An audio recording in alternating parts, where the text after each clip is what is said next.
તો જનતા પર ફૂટી ચૂક્યો છે મોંઘવારીનો મિડનાઇટ બોમ્બ। નમસ્કાર, હું છું પિનલ, સ્વાગત છે આપનું કરંટ ટોપિકમાં। સવારે ઉઠતાની સાથે જ સૌ કોઈ આ સમાચાર જોયા હશે। પેટ્રોલ, ડીઝલ અને ગેસના ભાવ વધી ગયા છે। જો કે દરરોજ સૂતા પહેલા આપણને એવું લાગતું હતું કે ક્યારે સવારે ઉઠીશું અને પેટ્રોલ ડીઝલના ભાવ વધી ગયા હશે, અને એ સવાર આજે હતી।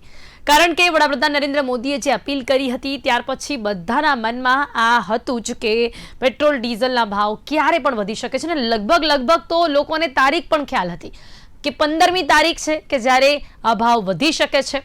અને કંઈક એવું જ જોવા મળ્યું કે જ્યારે આજે સવારે આપણે ઉઠ્યા ત્યારે સવારે 6 વાગ્યાથી જ ભાવ વધારા જે છે તે લાગુ થઈ ચૂક્યા હતા।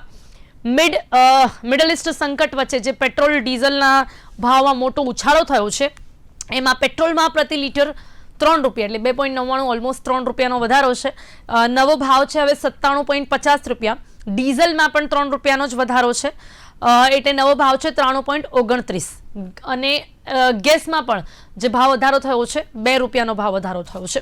એટલે હવે પેટ્રોલ, ડીઝલ અને ગેસ આ બધામાં ભાવ વધારો થઈ ચૂક્યો છે।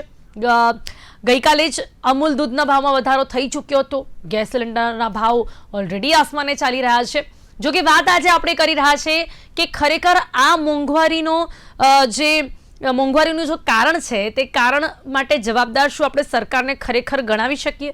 કારણ કે જે પ્રકારનું સંકટ અત્યારે ગ્લોબલી જોવા મળી રહ્યું છે તેના કારણે બધા જ દેશોમાં પરિસ્થિતિ છે, પણ ઘણા લોકોનું એ પણ માનવું છે કે ક્યાંક ઇલેક્શનના કારણે આ રાહ જોવાઈ અને પછી આ ભાવ વધારો કરવામાં આવ્યો। ઘણા બધા આક્ષેપ પ્રત્યાક્ષેપો પણ ચાલી રહ્યા છે, પણ આ બધાની વચ્ચે આપણે એ તો સ્વીકારવું જ પડે કે આ કાલ નહીં તો આજ પ્રેક્ટિકલી થવાનું જ હતું, અને જે થયું છે। તાત્કાલિક અસરથી નવો ભાવ લાગુ કરાતા ગ્રાહકોમાં રોષ પણ જોવા મળી રહ્યો છે। વહેલી સવારે પંપ પર પહોંચેલા જે પણ વાહન ચાલકો હતા એ લોકોને આજે ભાવ વધારો જોતા જ ક્યાંક આર્થિક ફટકો પડ્યો હતો। હવે સરકાર આ પ્રકારની પરિસ્થિતિને કેવી રીતે મેનેજ કરશે, અને તેની સાથે જ ક્યાંક કહેવાઈ રહ્યું હતું કે ભારત દેશ પર હજી આ સંકટ નથી આવ્યું, એ વાતનું શું? ઇકોનોમી પર આની કેટલી અસર જોવા મળશે? તમામ મુદ્દાઓ પર વાત કરીશું, જેની માટે મારી સાથે જોડાઈ ગયા છે ભાજપમાંથી ઉર્વેશ કંથારિયા, કોંગ્રેસમાંથી જયદીપસિંહ ચૌહાણ અને ઇકોનોમિસ્ટ અર્થશાસ્ત્રી પ્રોફેસર મહેન્દ્ર ત્રિવેદીજી। આપ સૌનું સ્વાગત છે। Welcome to the show. નમસ્કાર, ધન્યવાદ। મહેન્દ્રભાઈ, સૌથી પહેલા આપની સાથે શરૂ કરીશું। જી સ્થિતિ પર ચર્ચા ઘણા સમયથી આપ પણ કરી જ રહ્યા છો। શું કહેશો, જે રીતે આ સમયમાં આ ભાવ વધારો થયો છે એ ભાવ વધારા ને આપણે ક્યાંક સામાન્ય ગણી શકીએ? ક્યાંક એક અંદાજો સૌ કોઈને હતો કે જે સ્થિતિ છે તેના કારણે આ કરવું જ પડશે, છતાં પણ આ સમયને લઈને લોકોમાં ક્યાંક રોષ પણ જોવા મળી રહ્યો છે। આપ એક ઇકોનોમિસ્ટની દ્રષ્ટિએ આ ભાવ વધારાને કેવી રીતે જુઓ છો? તમારા સવાલના જવાબમાં સૌપ્રથમ તો એઝ એ ઇકોનોમિસ્ટ હું એવું કહી શકું કે આમાં આ જે સ્થિતિ અત્યારે આપણે જોઈ રહ્યા છીએ એ પરિસ્થિતિ ઊભી થવાની હતી જ, એમાં કોઈ સવાલ જ નથી। કારણ કે ઈરાન, ઇઝરાયલ અને યુએસ વચ્ચેનું યુદ્ધ ફેબ્રુઆરીના એન્ડમાં શરૂ થયું, ફેબ્રુઆરીના છેલ્લા સપ્તાહમાં, અને એ પછીથી આપણે રોજે રોજ એના સમાચાર જોઈએ છીએ। અને એની પહેલાનો માહોલ છે એ પણ 1 વર્ષનો આપણે જોયો કે જેમાં ટેરિફની નકારાત્મક નીતિ જે ટ્રમ્પ દ્વારા નાખવામાં આવી હતી। તો આપણું ઇકોનોમી છેલ્લા 1.5 વર્ષથી અંદાજે એમ કહી શકાય કે પરેશાનીના માહોલમાં જ છીએ।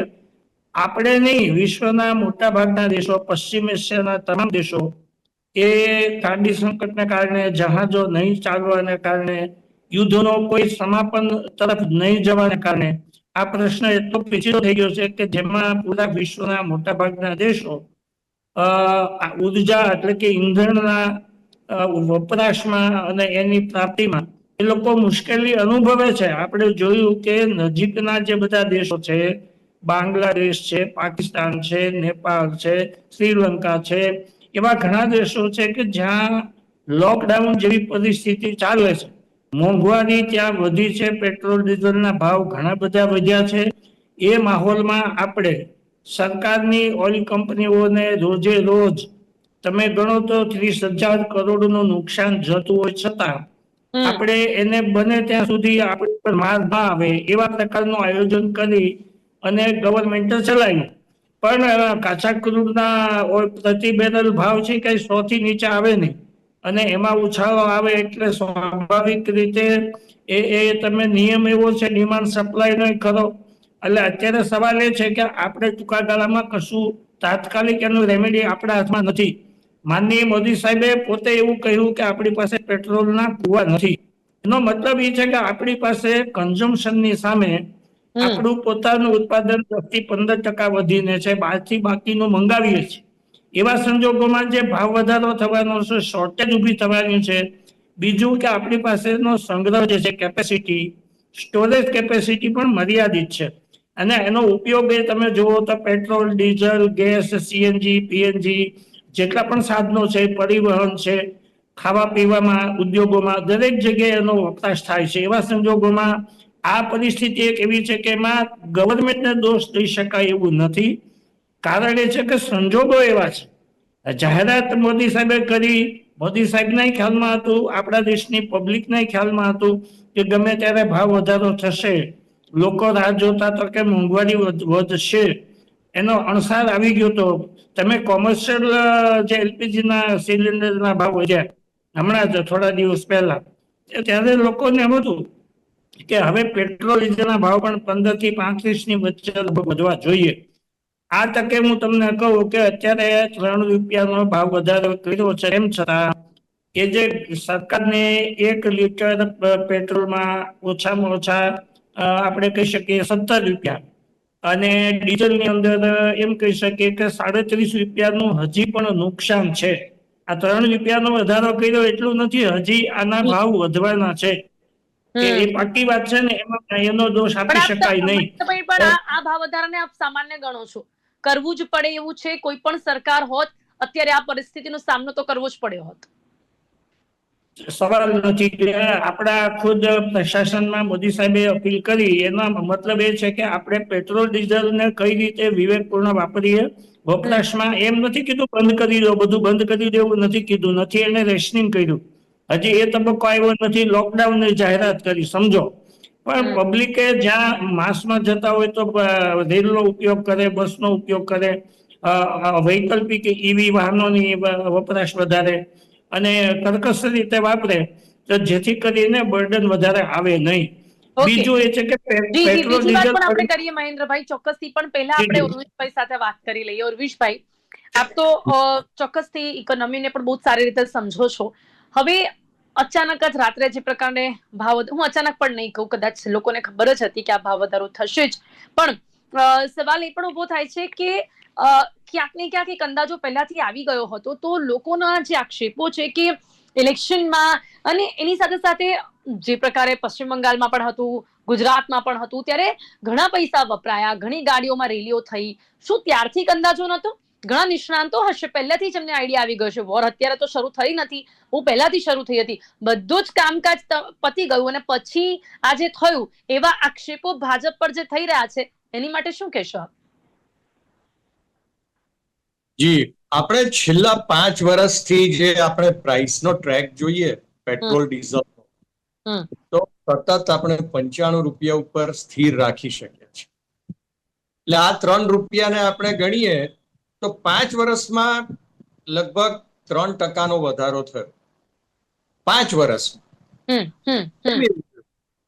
સરકાર એ બાબતે હંમેશા જાગૃત અને ચિંતિત છે કે ઇન્ફ્લેશન કે વૈશ્વિક પ્રવાહોની અસર ભારતીય અર્થતંત્ર ઉપર ના થાય, ભારતીય અર્થતંત્રની સ્થિરતા બને એટલી ટકી રહે, અને સામાન્ય અને ગરીબ માનવીની જે આવશ્યકતાઓ છે એ પ્રોપરલી એ ફૂલફિલ થઈ શકે.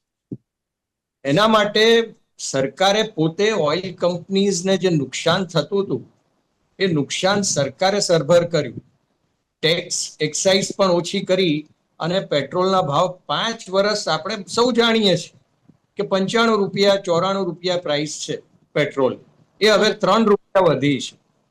સરકારે હંમેશા એ જોયું છે કે બને ત્યાં સુધી ભાવ વધારાની અસર પ્રજા ઉપર ના, પરંતુ આ સંજોગો એક એવા થયા કે 2 મહિનામાં લગભગ ક્રૂડ ઓઇલ કે જેના ઉપર આપણે નિર્ભર છીએ, આપણે એક દર્શકોની સમજણ માટે બધાને ખ્યાલ છે એ પણ કેવું જરૂરી છે કે આપણે પેટ્રોલનું ઉત્પાદન નથી કરતા. 10% કદાચ કરીએ છીએ, પણ 90% આપણે આયાત કરવી પડે છે ક્રૂડ ઓઇલ. પછી એને રિફાઇન કરીને માર્કેટમાં આપણે આપીએ છીએ અને પેટ્રોલ પંપના માધ્યમથી એ લોકો સુધી પહોંચે છે. હવે આ ક્રૂડ ઓઇલની પ્રાઇસમાં શું થયેલું છે કે ફેબ્રુઆરીમાં $65 બેરલ, એક બેરલ ક્રૂડ ઓઇલની પ્રાઇસ $65 હતી ફેબ્રુઆરી 2026માં. એ આજે લગભગ $100-105 ની વચ્ચે છે. અને માર્ચમાં, એપ્રિલમાં એક સમય એવો હતો કે $140, $150. એટલે લગભગ 3 મહિનાના ગાળામાં ક્રૂડ ઓઇલની પ્રાઇસ, જે જરૂરી આયાત કમ્પોનન્ટ છે પેટ્રોલ માટે, પેટ્રોલ ક્રૂડ ઓઇલમાંથી બને છે, એ 3 મહિનાના ગાળામાં લગભગ પ્રાઇસ એની ડબલ થઈ ગઈ. જી. બેરલે $1 પ્રાઇસ વધે ને જી. તો એની અસર સીધી જ પેટ્રોલ પંપ ઉપર આવે છે. ઓકે. એટલે જેમ ત્રિવેદી સાહેબ એમ અત્યારે 1 લીટર પેટ્રોલે લગભગ ₹20 વધારે નું નુકસાન ઓઇલ કંપનીને થઈ રહ્યું છે. હવે સરકાર પાસે આ સંજોગોમાં 2 જ વિકલ્પ છે. એ જે નુકસાન છે એ સરકાર પોતે સહન કરે અને ઓઇલ કંપનીને એ સરભર કરીને આપે, અને પછી અમે બીજી યોજનાઓ ઉપર કે બીજા ખર્ચ ઉપર ક્યાંક કાળકતરો મૂકો. અને બીજું છે કે એક પાર્શિયલ ઇન્ક્રીઝ, એક થોડો નજીવો વધારો કરી અને ઓઇલ કંપનીની જે ખોટ છે એને બને એટલી ઓછી કરવાનો પ્રયત્ન કરે કે જેથી આર્થિક સ્થિરતા દરેક સ્તરે જળવાઈ રહે. માત્ર પહેલા એક એવો કન્ઝ્યુમર પ્રયાસ સ્તર કર્યો હતો ને ઉર્વિશભાઈ, આ પહેલા જયારે આવું થયું હતું ત્યારે સરકારે બોજો પોતાના ઉપર લીધો જ હતો કે ઓઇલ કંપનીઓ મને જે ખોટ પડી રહી હતી એની ભરપાઈ સરકાર કરી જ રહી હતી. જી, એટલે યુક્રેન રશિયાની વોર વખતે પણ ઓઇલ પ્રાઇસીસ વધી ગયા હતા અને એ વખતે કંપનીઝને મોટી ખોટ સહન કરવી પડે એવી હતી. ત્યારે ગવર્મેન્ટે સબસિડી આપી અને એ ખોટ સરભર કરી, એક્સાઇઝ પણ ઓછી કરી. પરંતુ આ જે છે બહુ જ અસાધારણ છે કે 3 મહિનાની અંદર ક્રૂડ ઓઇલની પ્રાઇસ બેરલે ડબલ થઈ ગઈ છે. એટલે ઇલેક્શનની આપણે વાત કરી, એ પણ એક મહત્વનો મુદ્દો છે. પરંતુ આપ જુઓ તો છેલ્લા મહિનામાં સંધિની સંભાવનાઓ વધી ગઈ હતી યુએસ અને ઈરાનના યુદ્ધમાં, અને લગભગ આખું વિશ્વ એમ ઈચ્છતું હતું કે આ સંધિ થઈ જાય અને બધું ધીમે ધીમે થાળે પડી જશે.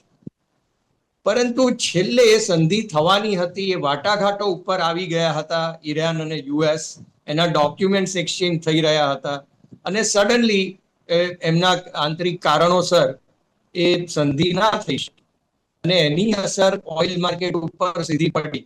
એટલે જે સંભાવના હતી કે બધું સેટલ થઈને પ્રાઇસ પાછી $90, $85 ની આસપાસ આવી જશે બેરલ, એ પાછી $100 ની ઉપર થઈ ગઈ.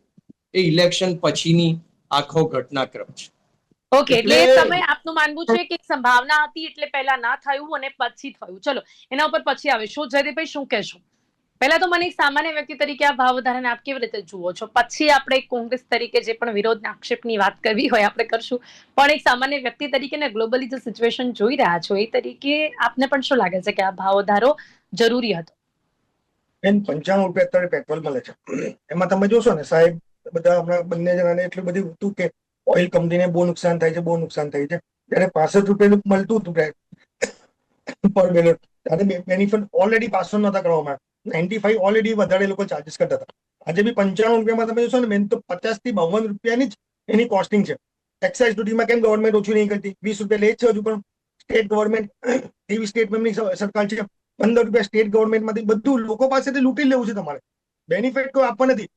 આજ મનમોહનસિંહના ટાઈમે 130-132 સુધી ડોલર ઉપર પહોંચ્યું હતું, ત્યારે ₹55-56 અમે લોકો પેટ્રોલ આપતા હતા. કેમ કે ત્યારે એક્સાઇઝ ડ્યુટી અમે ₹1.25 લેતા હતા. એના સાથે પછી જીડીપી ચલાવતા હતા. એ તો જીડીપી ચલાવતા નથી આવડતું, જીડીપી છોડો, ઇકોનોમી ચલાવતા નથી આવતી એ લોકોને. તો તમે સામે ડોલરનો ભાવ તમે જો 95 થઈ ગયો ને સામાન્ય લોકોને બેન તમને લાગે એવું કે ₹3-4 થી શું થાય? ₹3-4 તમારો જે એક વખત જે મોંઘવારી વધશે તમારી, એ દરેક ઇકોનોમીનો બેઝિક રૂલ્સ છે કે જ્યારે બી ડીઝલ તમારું મોંઘું થાય તો એના જોડે દરેક લાગેલી વસ્તુઓ એ ઉપભોક્તાને મોંઘી જ પડશે, કેમ કે ટ્રાન્સપોર્ટેશનનો ચાર્જીસ વધશે. તો ડાયરેક્ટ ₹3 મહિના ₹100 નથી જતા અમારા, એના લીધે કાલે દૂધના 2 રૂપિયાનો ભાવ વધ્યો, એ રીતના હવે શાકભાજીઓનો ભાવ વધશે, ધેન અનાજના ભાવ વધારશે, જે સામાન્ય જીવન જરૂરિયાતની વસ્તુઓ છે એ મોંઘી થઈ છે. ને તમે વિચારો બેન કે આ થયું શું કામ? ફેલ ફોરેન પોલિસીના લીધે. એપ્સ્ટીન ફાઇલમાં સાહેબનું કે અદાણી સાહેબનું કોનું નામ છે, તો આપણે તો સરેન્ડર જ કરી દીધું છે ટ્રમ્પની સામે. આપણે કોઈ જરૂર જ નથી ઇઝરાયલના ઈરાનના લડાઈમાં. સાહેબની મેડલ આપવા માટે ત્યાં કીકી કરવા જતા ને ત્યાં મેડલ લઈને આવતા રહ્યો. બાકી આ જ ઈરાન આજે પણ પાકિસ્તાન, ચાઇના, રશિયા બધાને ફ્રી પાસ જવા દે છે. ખાલી ઇન્ડિયા પર રેસ્ટ્રિક્શન છે. કેમ? કે સાહેબ ઇઝરાયલ જોડતા એટલા માટે. કેમ કે વર્ષોથી આપણે રશિયા અને ઈરાન, ઈરાક જોડેથી આપણે વર્ષોથી આપણે ક્રૂડ લેતા જ આવ્યા છે.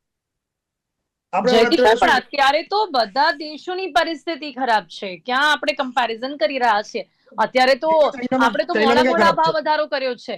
પાકિસ્તાનમાં તો ડબલ ભાવ થઈ ચૂક્યા છે. હું બીજા ઘણા દેશોની વાત કરું તો અમેરિકા જેવા દેશમાં પણ યુદ્ધ પછી ભાવમાં 40% સુધીનો વધારો થયો છે. ત્યાં પ્રતિ લીટર ભાવ અંદાજે 100 થી 110 ચાલે છે. અને ઇતિહાસનો જે સૌથી વધુ ભાવ છે, બ્રિટન અને યુરોપમાં પણ ભાવ વધી ચુક્યા છે ઓલરેડી. અને એ પણ બહુ પહેલા થઈ ચુક્યા છે. પાકિસ્તાનમાં ભાવ બમણા છે, શ્રીલંકામાં પણ એવું છે. તો હવે તો આપણા ભારત દેશમાં તો છતાં પણ ઘણું લેટ આ થયું છે. ઓલરેડી ઓવર પ્રાઇસ હતા. 95 નો પ્રાઇસ જ નતો. તમે જયારે 60 રૂપિયા ક્રોસ કર્યું હતું એક વખત પેટ્રોલ, ત્યારે તમે છાજ્યા બોલતા જોયો છે ભાજપના નેતાઓને કે ભાઈ ત્યારે તો 132 રૂપિયા ડોલર સુધી હતું. મેં આજે પણ કહું છું કે તમારે જો સામાન્ય માણસને બેનિફિટ પસંદ કરવો છે તો તમે એક્સાઇઝ ડ્યુટીને સ્ટેટ ડ્યુટીમાં તમે એમાં ઓછું કરી દો ને. તમે 20 રૂપિયા આપણે લઈએ છીએ એક્સાઇઝ ડ્યુટીમાંથી અને સ્ટેટ વેટમાંથી. ઉર્વિશભાઈ, વાત કરી રહ્યા છો, શું કહેશો? ખાસ કરીને પહેલા તો એ વાત આપણે એને પ્રેક્ટિકલી થોડું સમજવાનો પ્રયાસ કરીએ. શું આ શક્ય છે ખરી? શું આ થઈ શકતું હતું? ઉર્વિશભાઈ, જ્યારે પણ એ શક્ય હોય ત્યારે એ પ્રમાણે કરવાનો ભારતીય જનતા પાર્ટીની સરકારે પ્રયત્ન કરેલો છે. અગાઉ મેં વાત કરીએ યુક્રેન રશિયાના યુદ્ધ સમયે જ્યારે ભાવ વધી ગયા હતા ત્યારે એક્સાઇઝ ડ્યુટી કેન્દ્ર સરકારે ઓછી કરી હતી અને રાજ્ય સરકારોને પણ અનુરોધ કર્યો હતો, કારણ કે રાજ્યની પણ ડ્યુટી હોય છે કે તમે તમારી ડ્યુટી પણ ઓછી કરો. ભાજપ શાસિત જેટલા રાજ્યો હતા એ બધા રાજ્યોએ અનુરોધને સ્વીકારી અને પોતાની સ્ટેટ ડ્યુટી ઓછી કરી. એટલે આપને કદાચ યાદ હશે કે રાજસ્થાનમાં કોંગ્રેસની સરકાર, ગુજરાતમાં ભાજપની સરકાર. ગુજરાતમાં 95 રૂપિયા પેટ્રોલ મળતું હતું ત્યારે રાજસ્થાનમાં 105 રૂપિયા. કેમ? કારણ કે રાજસ્થાનની કોંગ્રેસ સરકારે પોતાની ડ્યુટી ઓછી નથી કરી અને હવે એ એમ કે છે કે ડ્યુટી ઓછી કર.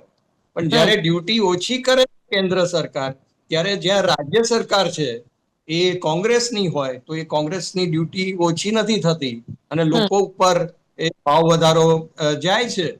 એટલે આ જે છે એ ડ્યુઅલ પોલિસી છે કોંગ્રેસની. કોંગ્રેસને ભાવ વધારામાં, ભાવ ઘટાડામાં રસ નથી, એમને મોદીજીનો વિરોધ કરવામાં રસ. જયદીપભાઈ, ઉર્વિશભાઈએ વાત કરી, આપ પણ જાણો છો કે ચોક્કસથી આ ડિફરન્સ જોવા મળ્યું હતું. કોંગ્રેસ અને ભાજપની સરકાર જ્યાં અલગ અલગ હતી, વેટ ઘટાડીને પણ ક્યાંક જ્યાં પણ કોંગ્રેસની સરકાર હોય ત્યાં પેટ્રોલ સસ્તું કરવામાં આવી શકે છે, પોતાની ડ્યુટી પણ ઘટાડી શકાય છે. અત્યારે આપણે આ એડવાઇસ તો આપી રહ્યા છે, પણ ત્યારે આપે કર્યું હતું અને અત્યારે પણ ક્યાં કોંગ્રેસની સરકાર હોય ત્યાં પોતાની રીતે વેટ ઘટાડીને કે ડ્યુટી ઘટાડીને ક્યાં પેટ્રોલ સસ્તું કરી આપ્યું છે. સૌથી પહેલા કહ્યું કે એક્સાઇઝ ડ્યુટીમાં તમે 22 રૂપિયાથી લઈને 24 રૂપિયા સુધી લો છો. સ્ટેટ ગવર્મેન્ટ તમારા 8 થી 10 રૂપિયા કરે છે. તમે એક સાથે તમારા 23 સ્ટેટ છે, એક જગ્યાએ એક પ્રાઇસ થઈ ને ખાલી વાતો છે બેન. એક્સાઇઝ ડ્યુટીમાં તમે કેટલો ઘટાડો કરો? 1 રૂપિયા 2 રૂપિયાની વાત કરો છો. તમારો કોમ્પિટેટિવ ટુ 20 રૂપિયામાં તમે 1 રૂપિયા ઘટાડો કરો અને તમે 8 રૂપિયામાં 3 રૂપિયા ઘટાડો કરો તો તમે કઈ રીતે એક્સપ્રેશન રાખો છો? બીજી કે જયારે કોંગ્રેસની સરકાર છે ત્યાં તમે જીએસટી ને દેખો, રેવંત રેડ્ડી શું બોલ્યા કે ભાઈ અમારે પોતાનું જે જીએસટી નું જે તમારી જોડે લેવાના પૈસા છે એ તમે આપો. તો માન્ય વડાપ્રધાન શું બોલ્યા કે તમે આવી જાઓ ભાજપમાં તો પછી તમારા માટે મેં તમારા પૈસા બધા રિલીઝ કરી દેશે. તો ત્યાં મિનિમમ શું કહેશો? જયદીપભાઈ જે વાત કરી રહ્યા છે, જીએસટી ની વાત કરીએ તો જીએસટી કાઉન્સિલની બેઠકમાં જ એમના જ રાજ્યો છે જે વિરોધ કરતા જોવા મળતા હોય છે. અને આપનું શું માનવું છે કે શું ખરેખર આ શક્ય થઈ શકતું હતું? જયદીપભાઈએ જો વાત કરી, અને હું એનાથી પણ વધારે હવે એ કહીશ કે હવે આ ભાવ વધારો જે જોવા મળી રહ્યો છે તેની શું ઇકોનોમી પર અસર જોવા મળશે? મહેન્દ્રભાઈ. હાજી, હવે ભાવ વધારો તો થયો જ છે, એમાં કોઈ સવાલ નથી. અને આ ભાવ વધારાથી આગળ જઈને પણ હજી ભાવ વધવાના છે. એનું કારણ એક બીજું એ પણ આપું તમને કે આપણે ત્યાં યુદ્ધને કારણે પ્રોબ્લેમ છે, બીજા દેશોમાં છે. ડ્યુટી કેટલી હોવી જોઈએ? જીએસટી નો મુસદ્દો પહેલી વખત અરુણ જેટલી સાહેબના વખતમાં આવ્યો તો એ હતું કે જે ટેક્સેશન જે છે રૂટીન એ સિમ્પલ બને, સરળ બને. જીએસટી નો મિનિંગ એ હતો. અને એ વખતે પણ પેટ્રોલિયમ પ્રોડક્ટને એ મુસદ્દામાં સામેલ કરી હતી. પણ સબસિક્વન્ટલી ત્યાર પછીની ઘણી બધી અત્યાર સુધીની જે મિટિંગો થઈ એની અંદર એ આને કવર કરવામાં આવ્યું નથી. જીએસટી ની અંદર એ લાવવામાં આવ્યું નથી, એના કારણો ક્યાંયથી જાણવા મળતા નથી. નંબર 2 કે જ્યારે આપણે ચિંતા કરીએ છીએ મોંઘવારીના ભાવ વધારાની, તો યાદ રાખો કે જે અત્યારે યુદ્ધ થઈ ચૂક્યું અને જે કંઈ પુરવઠો હતો petroleum product, gas, diesel, petrol, એનો 40%, 30% થી 40% કાયમી ધોરણે આપણી વચ્ચેથી નાશ પામ્યો છે. એટલે આવનારા દિવસોમાં પણ શોર્ટેજ રહેશે. માલ લાવવામાં કદાચ ને યુદ્ધનું સમાપન થાય તો પણ ઈરાન ટોલ લેશે કે કોઈ ચાર્જ લેશે ખબર નહીં, પણ આપણને મોંઘવારીનો માર ચાલુ રહેશે એવું મારું માનવું છે. જી, સતત હજી જી, આગળ પણ મોંઘવારી વધશે. ઉર્વિશભાઈ, શું કહેશો? સરકાર કેવી રીતે આ જે મોંઘવારી છે તેની અસર વધુ જનતા પર ન જોવા મળે તેના પ્રયાસો હાથ ધરશે? હવે લાગે છે કે ક્યાંક એવું કંઈ થઈ શકે એવું શક્ય નથી, હજી આગળ પણ મોંઘવારી વધતી રહેશે? ઉર્વિશભાઈ, સરકાર પાસે કેટલાક સાધનો છે કે જેની મદદથી મોંઘવારીને નિયંત્રણમાં લાવી શકે.